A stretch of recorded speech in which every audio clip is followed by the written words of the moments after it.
Welcome to Aligned for Success podcast, where we help chiropractors create practices that truly serve their life's vision. I'm your host, Dr. Nikki, and I'm here to show you how to break free from stagnation, grow your practice, and rediscover the joy of why you became a chiropractor to begin with. Whether you're looking to boost your revenue, spend more time with family, or simply enjoy practice life again, you're in the right place. Let's align your path to success. Hello, everyone, and welcome to another episode of Aligned for Success. So today I want to talk to you guys a little bit about capacity and some things that I have done in the past and am still doing to increase my capacity for when we think that we've hit our limits of everything that we're capable of doing. So before I had my daughter, and she is now 6.5, I was busy, right? And so we're all like, I'm so busy. I own a business. I do this and that. And then you have a child and you start to really get creative on when and how you can find the time to do things. So I didn't always wake up at 4:45 in the morning. It's become my standard since I've had Hazel. So when I had my daughter, it was like you had to get up, you had to feed her, you had to get her ready, you had to do all these things, and then you had to get yourself ready too. So it was no longer a matter of waking up at 6 to get to work at 7. It was like, okay, I need to be up out of bed by 4:45 in the shower and getting my day moving, just so I simply have enough time to get myself ready and to help get Hazel ready as well. Now, she doesn't require as much need as she did when she was, of course, a newborn who was breastfeeding, and I was also pumping. So that took a lot longer, but now it's just part of my routine. Now, when I say that though, I didn't ever think that I would be a person that would wake up so early. But again, I had to find a way to increase my capacity to do more. That started with waking up early and starting to do work outside of work hours. So changing when I was working on things for the office, what I was doing in my free time. So free time became, of course, filled with taking care of a baby, but it also had to be very strategic of when I could do these things. Fast forward 6.5 years, and I've got a really, really good routine. As you guys know, last February, I joined on at the Wealthy Practitioner as a support coach. And I had a lot of people who were like, how do you have time to do that and run your own practice? So first, I will say that I'm in my office less now than I ever have been, thanks to wonderful associates, wonderful support team, people making sure that the business is running without me there as much as I was. I'm still there a very good bit, still running a lot of things from home and, of course, behind the scenes, making sure everything's running. And one of my main jobs inside the Wealthy Practitioner is that I teach on systems. Systems are something that's pretty boring, especially if you are not like a systems person, which most people who own businesses are not. They're more of like the visionary type. I would say that for me, I've always been more of, I love a good checklist. I love it to be like, here's what we're trying to execute and here's the steps. All I need you to do is just execute on things. So I'm a very high execution person and not so much the big type of visionary. So when the opportunity arose for me to join the Wealthy Practitioner, I knew that I could bring a different perspective as far as focusing on something different than what the other coaches provide. So we all have things that we're really good at, and mine is systems. Now, what's crazy and like full circle with that is that the systems that I have in place for my office really made it possible for me to even be able to start to step back from patient care because we have standards. And so we have standard operating procedures and things that are done a certain way. If things are not done a certain way in the office, that's when it starts to fall apart. That's when people call Nikki whenever there's something wrong. So having super dialed in systems has made it possible for me to start to step back and step into a new role. And so, like I said, this was about capacity. So I'm getting back to that. So realistically, I still have to be creative with when I can find time to do everything. And so again, my capacity has just tenfolded if I think about what I thought my capacity was a few years ago. Even when I was seeing a really, really high volume of patients in our practice, around 400 patient visits a week, I thought my capacity was lower. And then as you start to become busier and add these onto the schedule, you realize that you can do that. It's just a matter of your team pushing you past what you think your upper limits of capacity are. Now, I also have been given a promotion inside of the Wealthy Practitioner just within the last few weeks here. And my new role, so I went from a support coach to client success manager.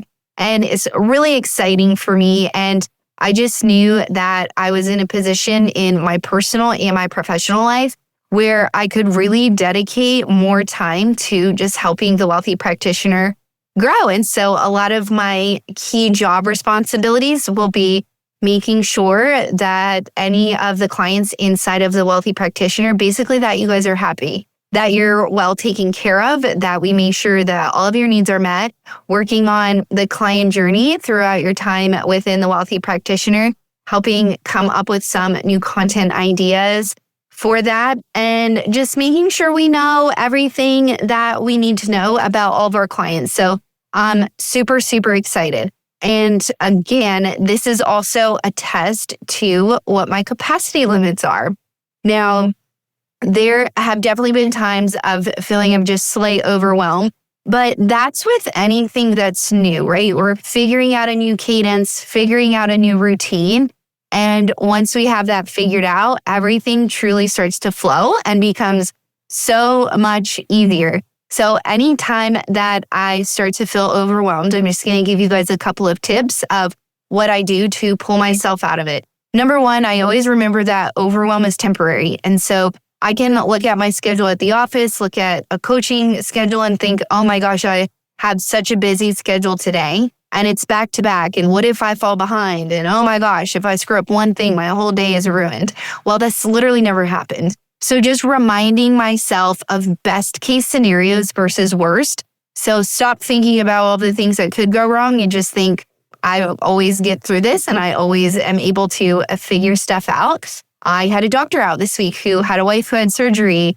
And so I had to step up a bit back at the office too. So again, just knowing that things always work themselves out in the past and they're always going to continue to work themselves out in the future. So those feelings of overwhelm, just remembering and reminding yourself that they are very, very temporary and just focusing on one task at a time. So focusing on this person in front of me, this patient in front of me, this person on the Zoom call that I'm with, only focusing on what I am doing at that moment is key to decreasing overwhelm. Number two, in increasing capacity and just, staying calm with that is not overbooking myself. So knowing that I do have more time, so I won't book 2 or 3 things at one time. I'll just start to space them out. Also, scheduling breaks in my calendar is really important just to have some sort of catch-up time there. And the last thing is really just always remembering that I was made for so much more. So if people wonder, how do you work 2 jobs? How do you have a full-time brick and mortar business and do this thing, this coaching job on the side? I love to do it. It lights me up. And I also know that I'm really capable of helping my patients. I'm a dang good chiropractor, and I know that I am. I'm a very good chiropractor. We have a very successful business, and I know that I can just help people in my office. And so that lights a fire under my butt. And then number 2 is I love coaching. I've actually never felt like I had so much fulfillment in a job in being able to really help people figure out where they're stuck, what's working and what's not working, and help them literally create a new roadmap to getting to the next level. It's really funny because I would say that, I never would have thought I would have been a coach I also always just kind of thought the level of success that I found in chiropractic was standard. And you know why? That's because my circle of chiropractic friends, they're all really freaking successful. So if you're hanging around with people who are doing $10,000, $20,000 a month, guess what? That's what you're going to do too, because you think it's the standard. When you start talking to your friends and they're doing 75, 85, 100K a month, guess what? It's going to motivate you to do better too.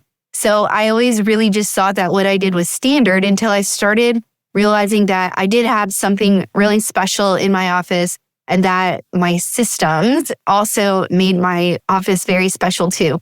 So I am very blessed and very privileged to have the opportunity and responsibility of working 2 jobs, one for myself, one for an amazing team and a leader and staff. But I love what I do. And so if you guys are feeling like you're brushing up against capacity, just remember, anchor to that thought that you know that you're meant for more, that you know that you're meant to serve more people, that you're meant to help more people. And I promise you, if you push yourself, you will see that the capacity limits that you have set on yourself are all just crap. So good luck with that. And so next week, really just try to push yourself. So if your maximum for seeing 1 patient every 15 minutes, what if we go to 10 minutes? What if we start to push that to 2? So how can I push my calendar? How can I get things done more efficiently? I also love Ed Milet. He breaks his day down into like 4 different days. So his first day is from 6 a.m. to 11 a.m. And then his next day, it's so cool to think about it that way, where if we're just getting up, doing the work, we're able to achieve and accomplish literally 4 times the amount of what anybody else can do if they're working, from 10 o'clock until 4 o'clock. So I hope that these tips helped you. If you guys are struggling with capacity issues, I also recommend the book, The Great Leap, because it does talk about the big leap, the great leap. I think it's big. I don't know.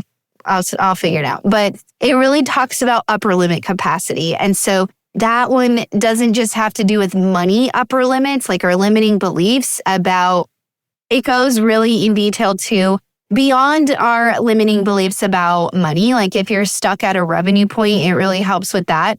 But also about like your mindset stuff that you need to work through. So that's a great book as well. And I will make sure to put that in the show notes as well. And if you guys have any questions for me about other ways that I've increased my capacity, please just hit me up. I am always available to you guys and I'd love to get to know y'all more. Thank you so much for tuning in to another episode of Align for Success. I will see you next week. Thanks for tuning in to Aligned for Success. If today's episode resonated with you, please be sure to subscribe and leave a review. This helps other chiropractors find their way to practice freedom too. Remember, true success comes from when your practice aligns with your life's purpose. Until next time, I'm Dr. Nikki, reminding you that a thriving practice and a fulfilling life go hand in hand. See you next week.